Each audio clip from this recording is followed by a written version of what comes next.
La verdad es que estaba pensando que es un privilegio estar en la iglesia y que la verdad es que nadie sabe, dice lo que tiene hasta que lo ve casi perdido. Pero estaba queriendo recordar un poco en la historia que en aquellos años del emperador Nerón, la verdad es que era muy difícil poder asistir a la iglesia. Dice Flavio Josefo, que es el historiador de la época, y de acuerdo a las arqueologías bíblicas, que los cristianos se reunían en las tumbas y que se llamaban catacumba. Ese era el nombre de donde había entierros colectivos, de tal manera que era el único lugar donde los romanos podían no buscar a los cristianos, porque una vez que se metían, la verdad es que no sabían cómo encontrarlos. Y está de alguna manera descrito y está pues puesto en la historia que los cristianos llegó un momento en que de verdad no pudieron reunirse y que tuvieron que hacerlo, buscaron la forma y no les dio miedo. Creo que también tenían una serie de preguntas, pero ellos fueron muy responsables para poder seguir siendo fieles a Jesús. Y gracias a Dios, porque ahora nosotros no pasamos por eso.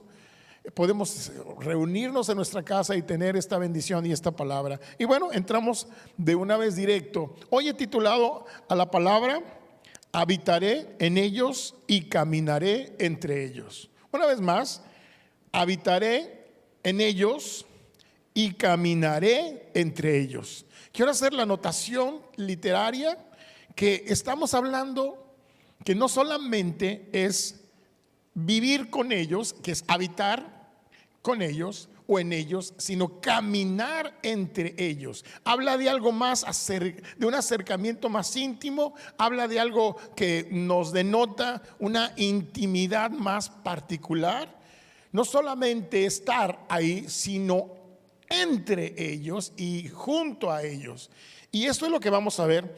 Quiero que por favor abra su Biblia en el Salmo 122. Me voy a apoyar en algunas filminas que hemos preparado para que usted, no sé, pueda más que apoyar en alguna de las cosas ilustradas que vienen aquí. Salmo 122 es un salmo que David escribió, y ustedes saben que David era un intenso apasionado de la casa de Dios.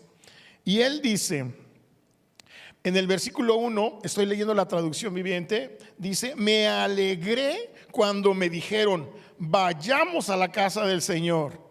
Y ahora aquí estamos de pie en tus puertas, oh Jerusalén. Literalmente, David exclama una voz de júbilo y de alegría, simple y sencillamente porque a él le emociona y externa su emoción en este texto. Yo me alegré, y esta palabra en hebreo alegré es más que un jajaja, sino de verdad me súper regocijé o alegré. Habla de que algo le producía en su corazón una intensidad de esa alegría. Y eso me pasa, dice David, cuando me dijeron, vamos a la casa del Señor. Y ahora aquí estamos de pie dentro de tus puertas, oh Jerusalén. Versículo 3: Jerusalén es una ciudad bien construida, sus murallas compactas son impenetrables. Todas las tribus de Israel, que son el pueblo del Señor, peregrinan hasta aquí. Vienen a dar gracias al nombre del Señor, como la ley requiere de Israel. Aquí están los tronos donde se emiten los juicios, los tronos de la dinastía de David. Después nos dice, versículo 6: oren por la paz de Jerusalén, que todos los que aman a esta ciudad prosperen. Oh Jerusalén, que haya paz dentro de tus murallas y prosperidad en tus palacios. Por amor a mi familia y a mis amigos diré que tengas paz. Por amor a la casa del Señor nuestro Dios buscaré lo mejor para ti, oh Jerusalén. Me llama la atención que el versículo 1 empieza muy emocionado acerca de estoy feliz porque me dijeron vamos a la casa del Señor, y termina el versículo diciendo: por amor a la casa del Señor nuestro Dios buscaré lo mejor para ti. Interesante, porque David hace mucha referencia acerca de la casa del Señor. Y vamos a ver el Salmo 27. Busquen en sus Biblias, por favor, el Salmo 27. Y vamos a referenciarnos en el versículo 4. También leyendo la Nueva Traducción Viviente, dice: lo único que le pido al Señor Y lo que más anhelo, haciendo énfasis en ese ardiente deseo, es vivir en la casa del Señor todos los días de mi vida. Puede sonar exagerado todos los días de mi vida, pero hace una expresión supremamente exagerada, pero haciendo el énfasis que a él no le parece algo comparativo lo que hay y lo que conoce. Y conste que es el rey. No le parecen los manjares, las fiestas, no le parecen los instrumentos. No hay nada, ni el campo, no hay nada más hermoso para él que estar en la presencia de Dios. Y menciona, él quiere no solamente estar ahí, sino habla una palabra que se llama permanecer. Él quiere vivir.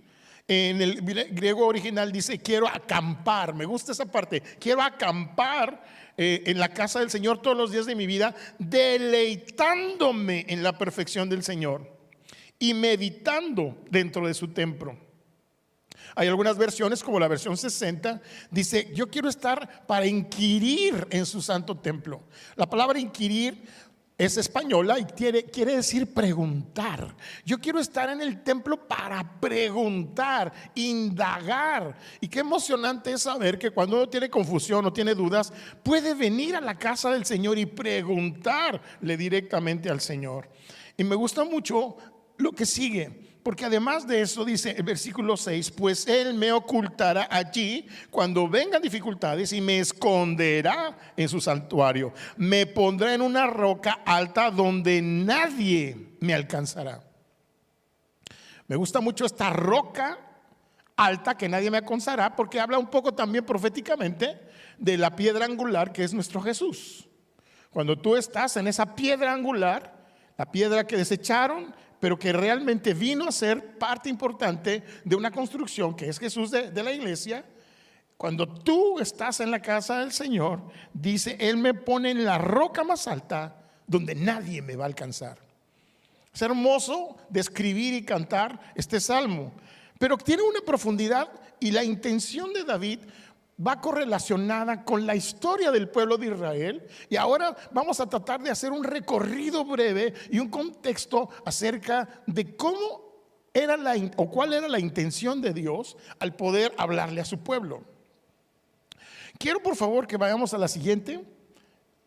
Y la siguiente habla acerca de los personajes que conocemos de Adán y Eva. La Biblia menciona 288 veces la palabra casa de Dios, 267 veces la palabra templo y 309 veces la palabra tabernáculo. O sea que casi 1000 veces la palabra de Dios hace referencia acerca de la habitación. ¿Saben que de todas las culturas y en toda la situación, hay que ser muy honesto, mucha gente buscaba algo superior? Y encontraba a veces en una cueva, a veces en un campo, a veces en un árbol, buscaban un lugar santo o un lugar de habitación santa. Y de pronto nosotros vemos que el inicio de la Biblia, que es Génesis, manifiesta un poco el deseo de Dios.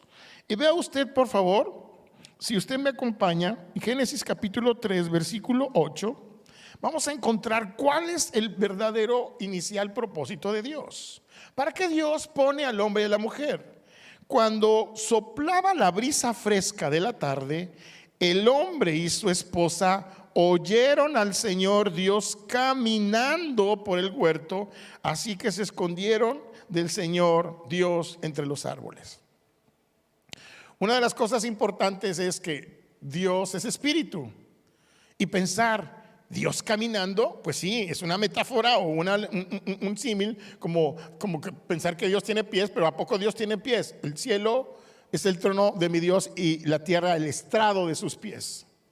Pero aquí no quiero solamente pensar que Dios es un Dios que es espíritu. Él puede hacerse cuando quiera, porque todo lo puede. También puede tener la oportunidad de pisar la tierra.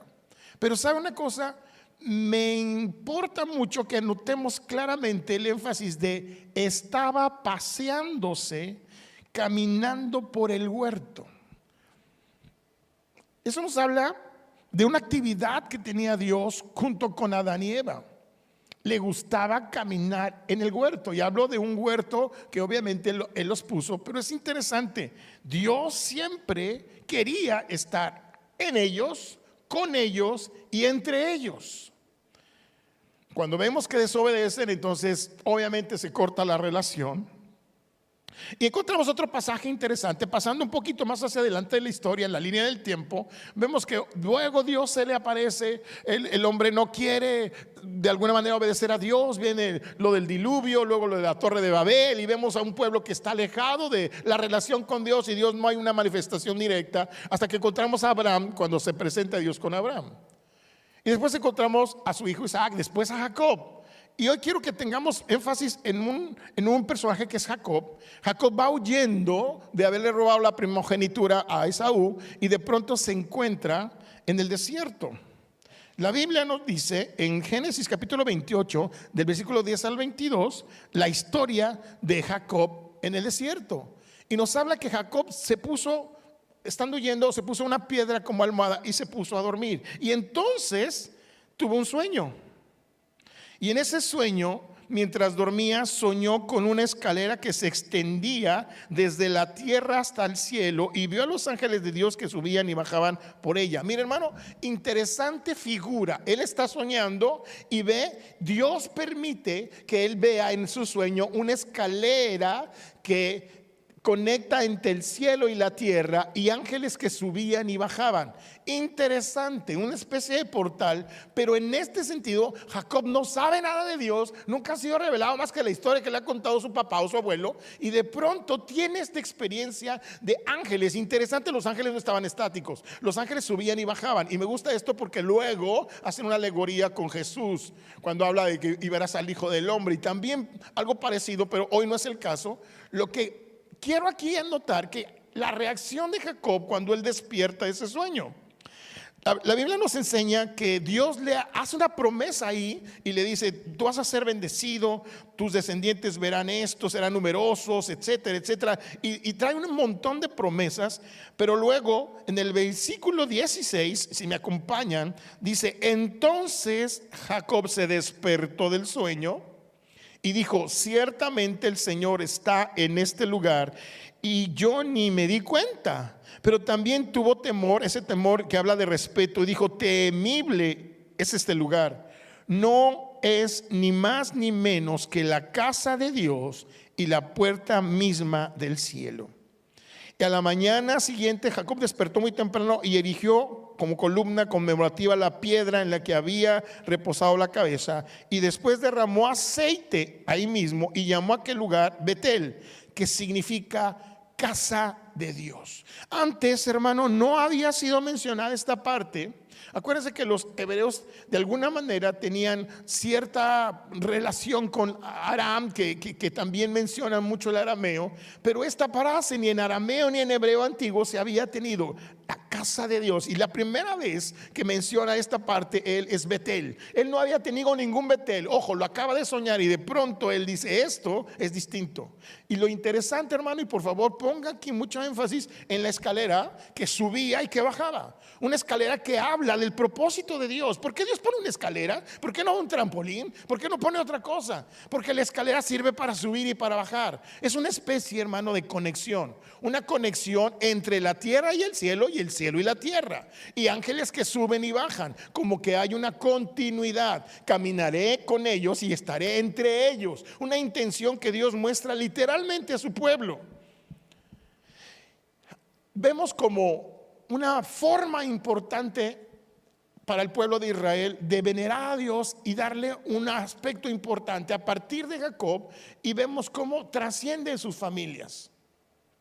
Se divide la tierra, ya acuérdense ustedes, viene de Egipto, etcétera. Y la manifestación posterior que vemos inmediata de una manera específica, vemos a un Moisés que tiene 80 años y está en el desierto. Él ha oído las historias, conoce tal vez la cultura egipcia más que la hebrea porque estuvo ahí. Sin embargo, él está cuidando sus ovejas cuando en el monte Horeb se le aparece una zarza ardiendo y le dice: quita tu calzado, porque el lugar que pisas es santo. Este lugar es santo. Esto también tiene una connotación de el Shekinah, la presencia de Dios, y que no puede estar cualquier persona. Y le dice a Moisés: quita tus sandalias. Y sabe, actualmente todavía los árabes, cuando entran al templo, se quitan los zapatos, porque ellos piensan que no puede la tierra contaminar el cielo. Y cuando tú entras a una mezquita, entras al cielo. Bueno, los judíos, cuando entran a la iglesia, a la sinagoga, se quitan todo lo que tengan en la cabeza y luego se la ponen. Sin embargo, bueno, no en la cabeza, sino en la kipa que ellos manejan o que tienen, es la manera de poder dar un respeto venerable a su templo. Pero sin embargo, aquí quisiera hacer énfasis que Moisés tiene esa revelación literalmente, y Moisés toma perfectamente claro el hecho es que quien le está hablando es Dios. Otra vez, está entre ellos y yo iré contigo. ¿Y quién les digo que va a ir conmigo? Yo iré contigo y estaré contigo. Y vuelve a mencionar: yo voy a estar contigo.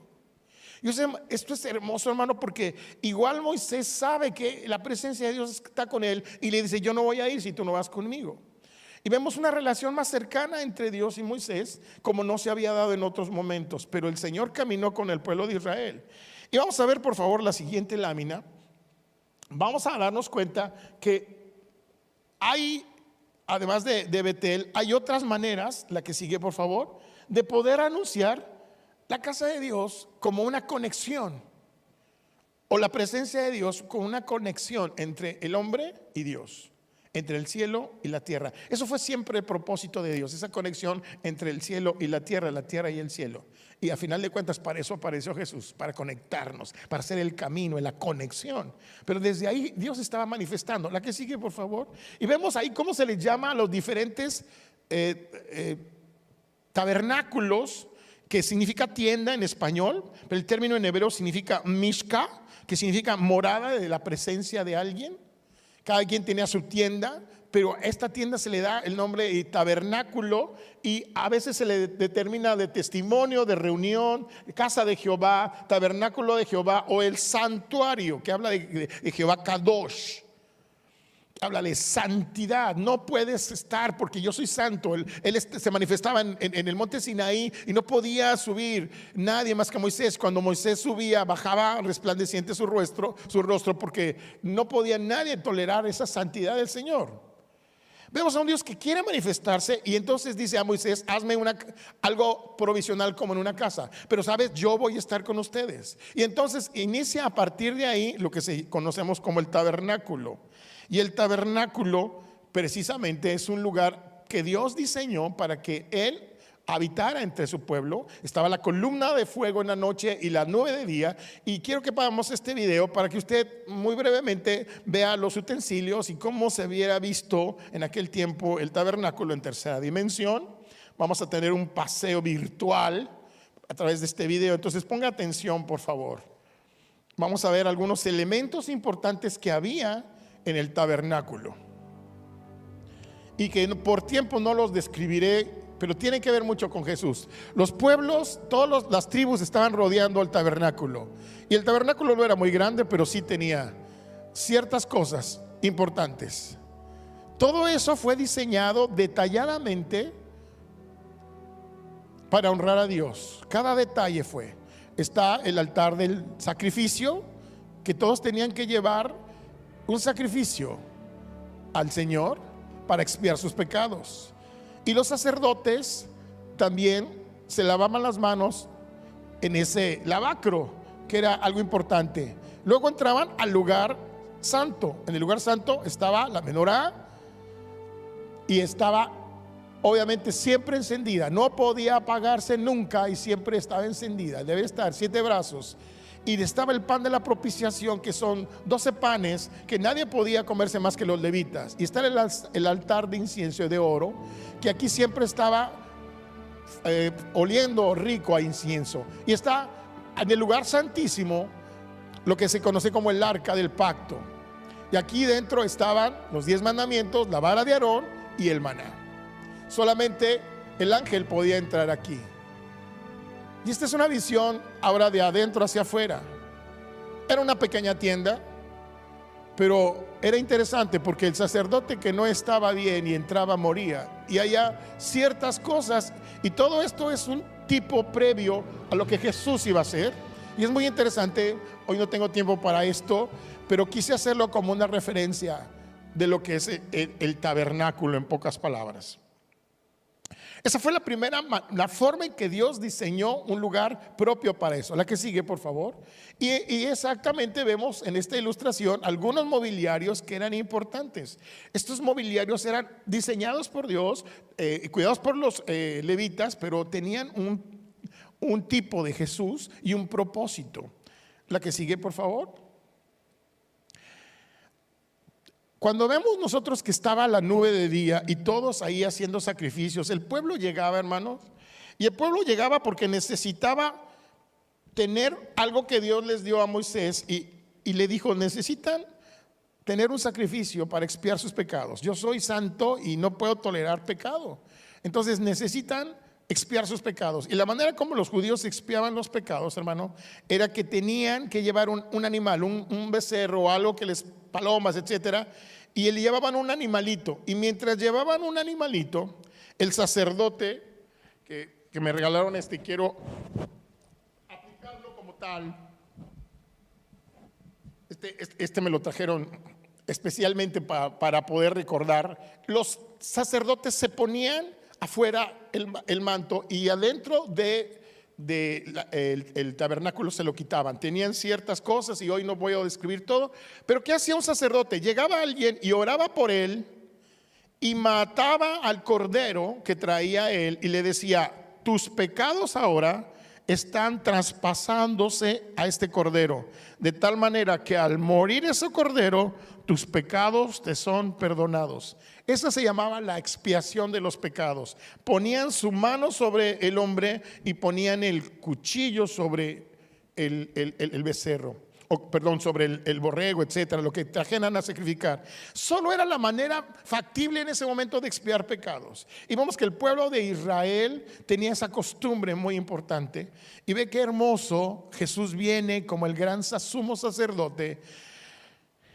Y él, además de ser el sumo sacerdote, él toma el lugar de ese cordero.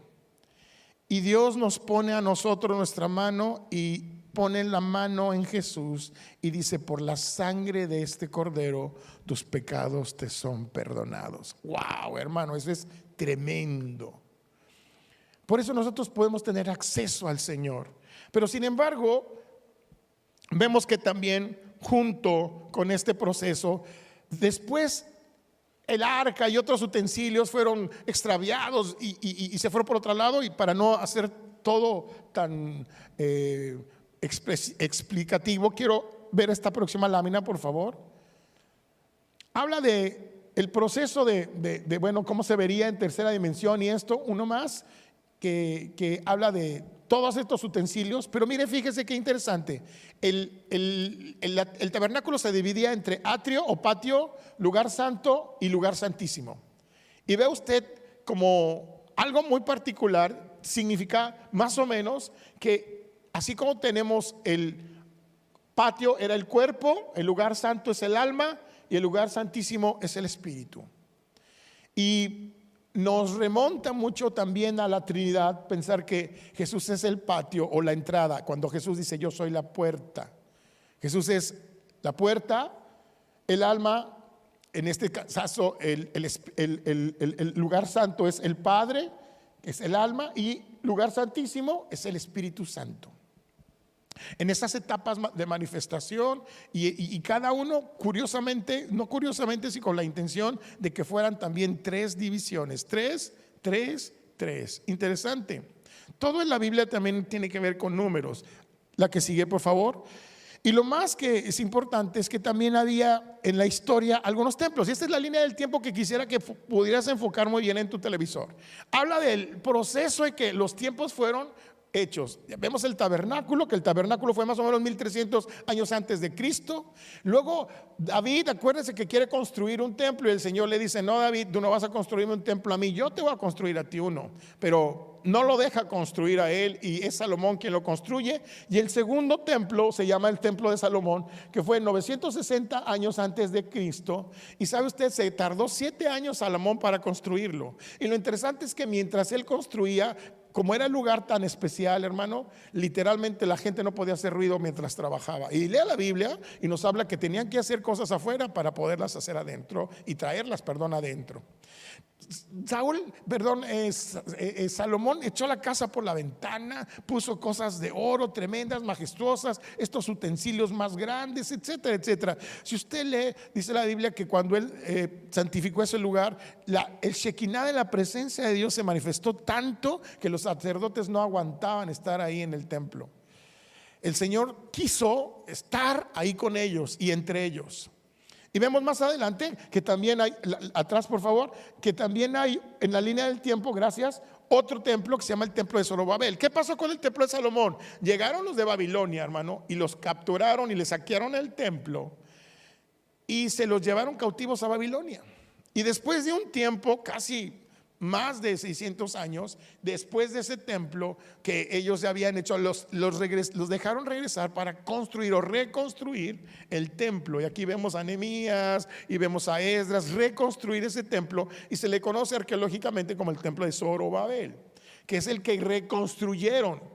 Interesante porque un emperador o un rey los dejó ir libremente para que construyeran o reconstruyeran su templo. Y finalmente el último templo que vemos del lado izquierdo es el templo de Salomón, el templo de Herodes. Cuando Herodes quiso ser más grande que cualquier otro, dijo: voy a construir, y se tardó muchos años también en construirlo, y la majestuosidad de su templo realmente daba que desear, porque él tenía una influencia romana y quería ser como los romanos, y quiso hacer un megatemplo y una cosa majestuosa que cuando subiera a Jerusalén la gente se admirara. Actualmente todavía hay algunas maquetas en Israel acerca del templo de Herodes, hay algunos vestigios arqueológicos que demuestran. De todo esto que sabemos, realmente no hay ni una sola piedra que pueda comprobar esto, porque pues todas las saquearon, los utensilios y todo, pero sí hay indicios de ese templo de Herodes, y hay algunas barreras, y sobre todo ahorita la última pues está lo que sería el muro de los lamentos, que es un muro, no es la del templo, es una barda que estaba al lado, pero habla que era correcto. Esto es en concreto la línea del tiempo. La que sigue, por favor, muchas gracias. Ahí está el muro de los lamentos. El templo de Herodes visto, ese es el templo que vio Jesús. La que sigue. Y ahora aquí es donde yo quiero aterrizar. ¿Cómo vio Jesús el templo? Cuando nosotros vemos que Jesús se manifestó en el templo, vemos que desde que estaba bebé, prácticamente niño, a los 40 años, dice que subió al templo y sus papás lo llevaron y fue presentado. Cuando usted lee que Jesús también a los 12 años se perdió de sus papás, y de pronto los papás lo estuvieron buscando, y resulta que estaba nada más y nada menos con los hombres más sabios de ese tiempo. Y le preguntan en Lucas 2, 48 y 49, sus padres no sabían qué pensar. Hijo, ¿por qué nos has hecho esto? Le dijo su madre: tu padre y yo hemos estado desesperados buscándote por todas partes. Pero ¿por qué tuvieron que buscarme? Dice Jesús. Les preguntó: ¿no sabían que tengo que estar en la casa de mi padre? Jesús vuelve a manifestar la intención de estar en la casa del Señor. Hermano, y cuando nosotros vemos a Jesús, también podemos ver que la actitud de Jesús en el templo, la que sigue, no solamente fue de poder ir, presentarse, agradecer al Señor, tampoco no solamente fue de aprender y de enseñar, sino también fue de ir y limpiar. De acuerdo a lo que conocemos por los evangelios que nos muestra la palabra de Dios, los evangelios, 3 de ellos hablan de una limpieza, y Juan en particular habla de otra limpieza. Por eso se conoce como que Jesús no limpió el templo una vez, sino 2. Juan capítulo 2, versículo 13 al 22 nos enseña desde el desde el versículo 14, vio que en la zona del templo había unos comerciantes que vendían ganado, ovejas y palomas para los sacrificios. Vio a otros que estaban en sus mesas cambiando dinero extranjero, y Jesús se hizo un látigo con una cuerda y expulsó a todos en el templo. Esta es la primera vez, porque Juan lo narra al inicio del ministerio de Jesús, que se cree que Jesús limpió el templo, porque aquí usa el látigo. En las otras tres de los evangelios sinópticos, de Mateo, de Lucas y de Marcos, no utiliza el mismo lenguaje ni utiliza un cincho para golpear. Esto significa que Jesús tuvo que limpiar el templo constantemente. Era necesario limpiar y sacar las impurezas del templo, porque esa era la casa de su Padre. Y finalmente, hablando de Jesús, ahí hizo muchos milagros. Jesús sanaba en el templo, compartía en el templo, estaba en el templo, permanecía en el templo. Conocían a Jesús por estar en el templo. Era un lugar donde Él estaba. Y saben, un día, literalmente, cuando estaba sucediendo lo de Juan, que nos menciona con respecto a la limpieza del templo, en el versículo 18 dice: pero los líderes judíos exigieron: ¿qué estás haciendo? Si Dios te dio autoridad para hacer esto, muéstranos una señal milagrosa que lo compruebe. De acuerdo, contestó Jesús, destruyan este templo y en 3 días lo levantaré. Hermanos, ¿eso qué significa? Significa que Jesús no estaba hablando más que de su cuerpo en ese momento, diciendo: destruyan este templo. Jesús se autodenomina el templo. Destruyan este templo. Era un misterio que nos iba a revelar después. Destruyan este templo y lo voy a construir en 3 días. Sin embargo, ellos creyeron que era ese templo. Pero maravillosa situación, porque 70 años después el emperador Tito derriba todo el templo tan majestuoso. Los saduceos y los fariseos y los sacerdotes creían que era más importante el templo que el Señor del templo, y se seguían más la liturgia de estar haciendo lo que se debía en el templo y no haciendo lo correcto para el Señor del templo. Y el Señor nos da una muestra aquí de que hay un quebrantamiento. No dejaré piedra sobre piedra que no sea derribada. Habla entonces que Jesús al templo fue a agradecer, Jesús al templo fue a aprender, Jesús al templo fue a limpiarlo, y Jesús al templo fue a quebrantarlo. Y eso tiene que ver mucho con la revelación que habla, la que sigue, porque Jesús también viene a tomar ese lugar como sacerdote. Él es el sacerdote, el príncipe de los sacerdotes, el sumo sacerdote. A través de él revela que también Él es el pan. Interesante, porque allá había pan. Yo soy la luz. Interesante, porque había luz. Yo soy la puerta. Interesante, porque había un atrio. Yo soy el camino. Interesante, porque había un camino. La que sigue, por favor. Y se dan cuenta cómo los 7 yo de Jesús tienen que una correlación muy particular con los elementos que había en el templo. Jesús viene a ocupar ese lugar como sacerdote, como sumo sacerdote, y gracias a Él ahora, ¿qué pasa? La que sigue, por favor. Nosotros nos convertimos en el templo. Hasta aquí, haciendo esa recapitulación histórica, Pablo, después de haber entendido este concepto, nos dice específicamente que él se maravilló porque entendió el proceso de lo que Jesús nos quería decir, que Él no habita solo en templos hechos con manos de hombre, sino que ahora Él quería y deseaba caminar con nosotros, estar entre nosotros, y nos hacía a nosotros el templo. Claro que unos somos como más capilla, más Brasil, así como basílica grandota, pero hay pequeños templos. Pero lo importante aquí, escuchen, el Señor se revela y por medio de su sangre ahora nos dice que nosotros somos el templo. Interesante, porque cuando Él se dijo: derriba este templo y lo reconstruiré. Interesante, porque Él estaba manifestando ahí que luego iba a ser parte de un ministerio, y que ahora no necesitamos buscar de la presencia de Dios como antiguamente se hacía, a través de un sacrificio, a través de un cordero, a través de un incienso, sino que ahora el Señor nos da esa libertad, porque gracias a Jesús nosotros podemos llegarnos. Gracias por su sangre, porque nos redime, porque nos compra, porque nos santifica.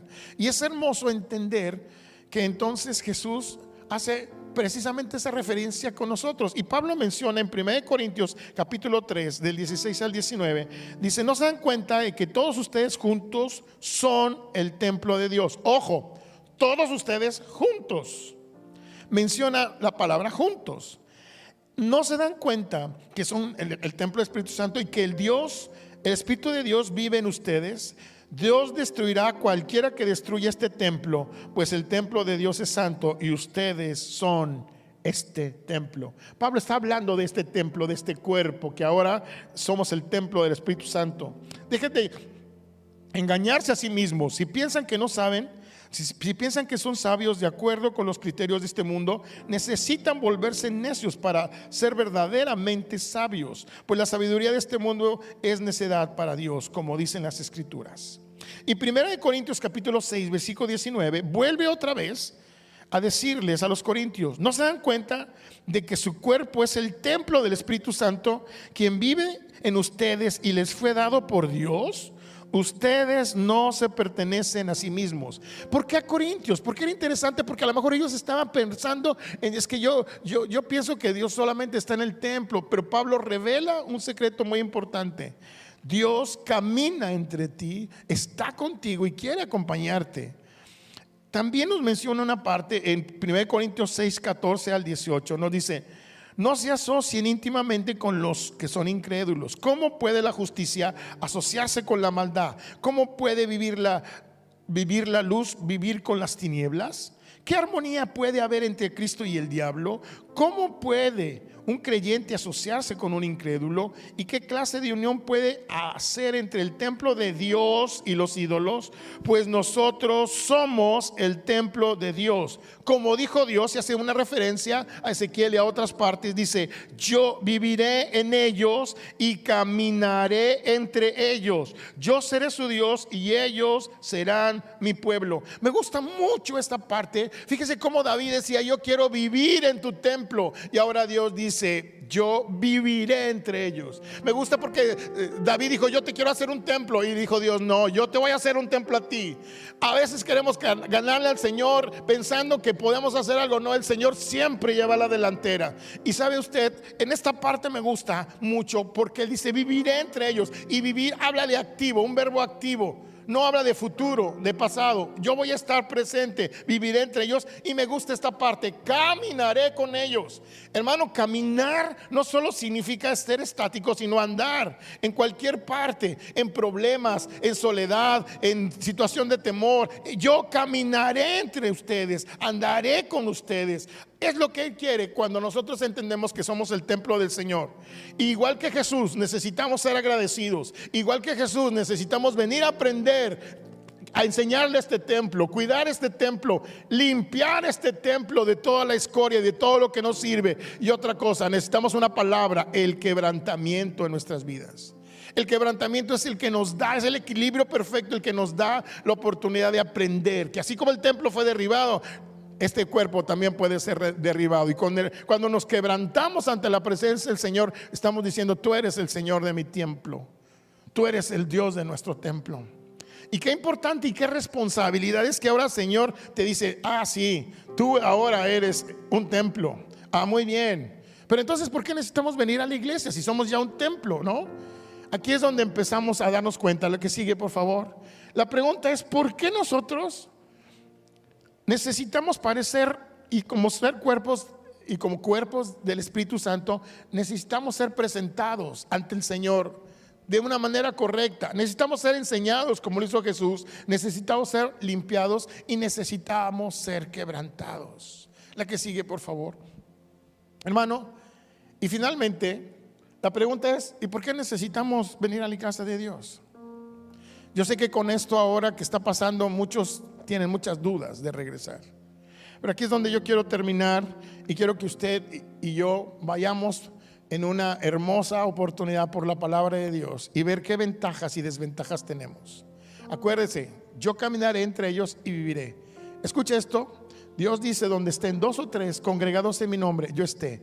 Uno puede saber que Dios está con Dios, pero escuche esto: la presencia de Dios se manifiesta en su casa de una manera tan imponente como en los días de Salomón, porque es el mismo Dios. La escalera que subía y bajaba está en la iglesia, hermano.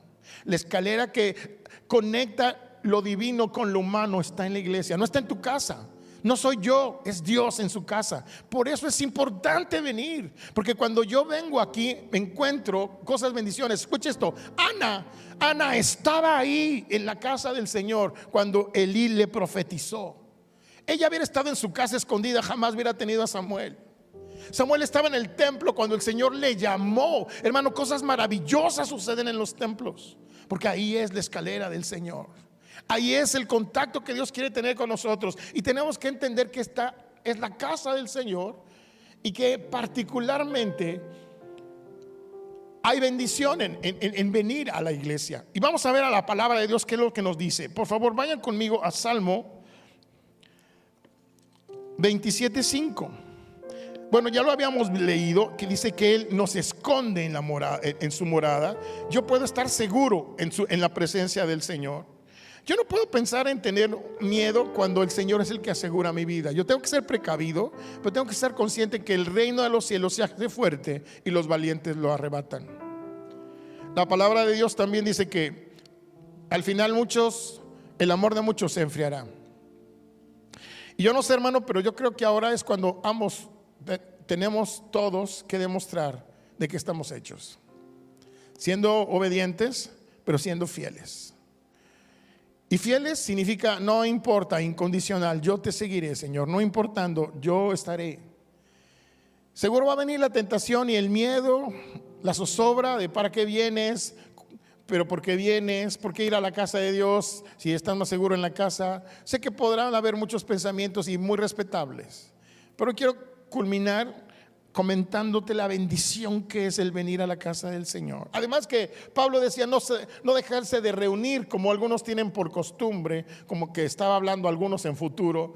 Pero la verdad es que el congregarse no solamente es parte de una colectividad. Mire, la Biblia dice que el Espíritu Santo se derramó cuando estaban unánimes todos. Dios se derrama la escalera del cielo a la tierra cuando hay unidad. Y me gusta mucho porque no habla de unidos, sino unánimes. Y unánimes, hermano, va más allá de unidos. Y quiero enseñarle a mi esposa, por favor, que se sube, hija, otra cosa bien importante: el caminar entre ellos y andar entre ellos. Una cosa es estar unidos y otra cosa es estar unánimes. Mire, a ver, para acá, para los hermanos de acá. Estar unidos, hermano, es que yo tengo un problema, es mi problema y lo traigo puesto. Estar unidos es que viene ella y unidos, muy bien. Y estamos aquí unidos, sí, unidos, pero esto no es ser unánime. Unánime significa que mi problema también va a ser su problema. Y cuando estamos juntos cargando los problemas, pon tu mano abajo de la mía. Esto, hermano, significa que estamos unánimes. Y cuando ellos estuvieron unánimes, entonces vino el Espíritu Santo. Y quiero comentarles que también otra cosa importante, porque el Señor menciona: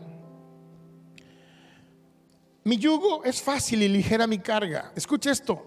El yugo, esto es a manera de visión, imagíneselo, se ponía al par de bestias o bueyes que jalaban la yunta, y que ellos tenían que ser, escuche esto, hermano, de la misma fuerza. Normalmente era uno más fuerte que el otro, pero normalmente tenían que ser parejos, porque si no, uno se iba chueco. Y sabe que cuando Jesús dice: tomad mi yugo, que ligera es mi carga, es que escuche esto: mi yugo es fácil. La idea es que esto, hermano, no tiene que ver con el hecho de estar con mi pareja, con mi hermano y ser uno, sino cuando Jesús menciona que el yugo es fácil, es porque Él te está diciendo: tú vas a caminar y vas a tener problemas, vas a caminar y vas a pensar que estás solo, pero aquí es donde yo caminaré y estaré con ellos, porque el Señor te dice que tú no estás solo, sino Él siempre está en el yugo que te toca jalar. No es tu papá, no es tu hermano, no es tu esposo. Él te dice: ligera es tu carga. ¿Sabes por qué es ligera? Porque yo te ayudo, porque yo, el Señor Todopoderoso, está contigo. Caminaré entre ellos y habitaré con ellos. No importa dónde vayamos, el Señor va a estar. No importa la zozobra, no importa, hermano, el apocalipsis que se pueda venir, el Señor caminará con nosotros, porque Él lo prometió. Y gracias. Creo que en medio del valle de sombra y de muerte, cuando dice David: no temeré mal alguno, hermano, porque tú estarás conmigo. Él me guardará en lo íntimo de su morada. Y ve, hermano, estoy terminando. Vaya conmigo, por favor, en Salmo 92, 12 y 13, por favor, 12 al 15. Mira, hermano, pero los justos florecerán como palmeras y se harán fuertes como los cedros del Líbano, trasplantados o plantados en la casa del Señor, florecerán en los atrios de nuestro Dios. Esto significa que ahí es donde van a florecer, no en otra parte. Incluso en la vejez aún producirán fruto, seguirán verdes y llenos de vitalidad. Habla de vida, hermano. Declaran: el Señor es justo, es mi roca, no existe maldad en él. Esto es parte de la bendición. Plantados en los atrios de Jehová, florecerá como la palmera, crecerá como cedro, fuerte. Plantados en la casa del Señor, firmes en los atrios de nuestro Dios florecerán. La vejez no será impedimento. Estarán vigorosos y con color y con un solo objetivo: anunciar todas las bondades de Dios. ¿Y qué dice Salmo 84, 1 al 10? Esto me gusta mucho. Mire, hermano, Salmo 84, 1 al 10, estoy terminando.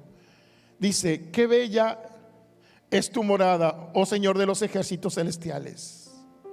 Estamos hablando de su casa. Versículo 2: anhelo y hasta desfallezco de deseo por entrar en los atrios del Señor. Con todo mi ser, mi cuerpo y mi alma gritaré con alegría al Dios viviente. Hasta el gorrión encuentra su hogar y la golondrina construye su nido y cría a sus polluelos cerca de tu altar, oh Señor de los ejércitos celestiales, mi Rey y mi Dios. Qué alegría para los que pueden vivir en tu casa cantando siempre tus alabanzas. Qué alegría para los que reciben su fuerza del Señor, los que se proponen caminar hasta Jerusalén. Hermano, me gusta mucho que aquí dice que el gorrión y la golondrina hayan ahí habitación cerca de su altar. ¿Sabe que el animal más migrante es la golondrina? Por eso cantamos las golondrinas cuando se van.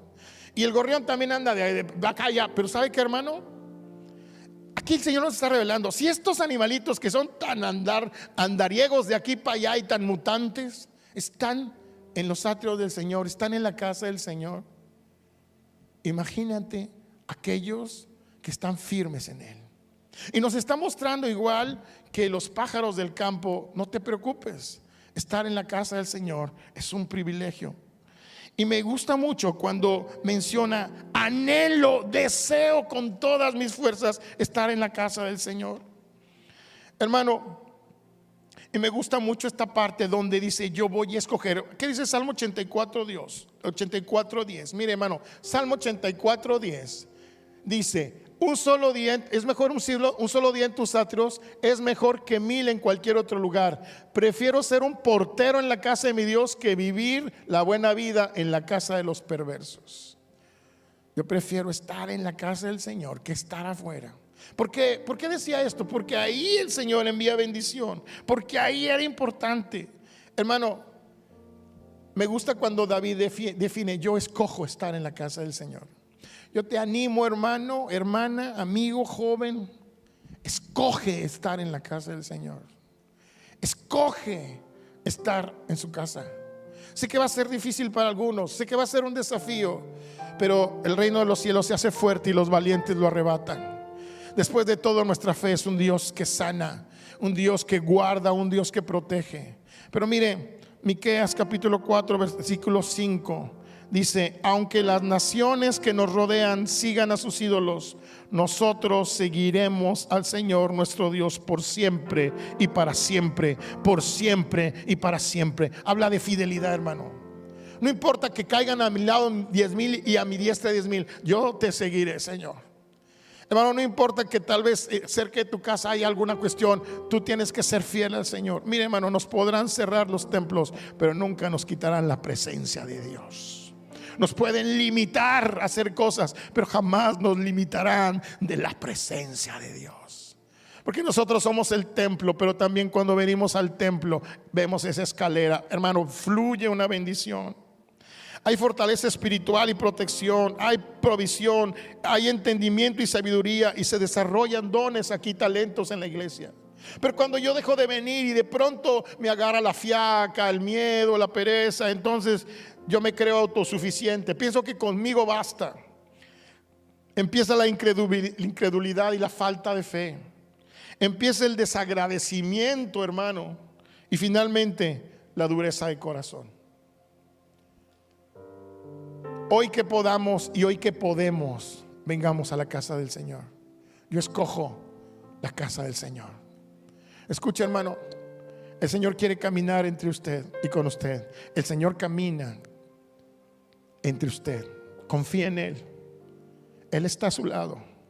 En ese problema que tiene en este momento y que usted cree que no está nadie ahí, Él camina entre usted. Él va por usted. Sé que ahora por toda esta referencia hemos tenido una serie de situaciones en los medios que ha habido un espíritu de temor y reprendemos al espíritu de temor.